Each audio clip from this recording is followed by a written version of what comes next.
پاک فوج کا خوارج کو جہنم واصل کرنے کا عزم۔ ISPR کے مطابق سیکیورٹی فورسز نے گزشتہ شب پاک افغان سرحد کے قریب سمبازا میں خوارج کے خلاف آپریشن کیا۔ آپریشن کے دوران بھارت کی سرپرستی میں سرگرم مزید 14 خوارج کو ٹریس کر کے کامیابی سے ہلاک کر دیا۔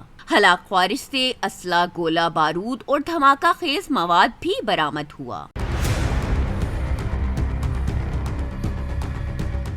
ISPR کا کہنا ہے کہ 2 روزہ انسدادی دہشت گردی آپریشن میں ہلاک خوارج کی تعداد بڑھ کر 47 ہو گئی۔ فورسز ملک کی سرحدوں کے تحفظ اور پاکستان کے امن، استحکام اور ترقی کو سبوتاژ کرنے کی کوششوں کو ناکام بنانے کے عزم پر قائم ہیں۔ فورسز نے 7 اور 8 اگست کو ضلع سوپ کے عام علاقے سمبازا میں کامیاب کارروائی کے دوران 33 خوارج کو بھی ہلاک کیا تھا۔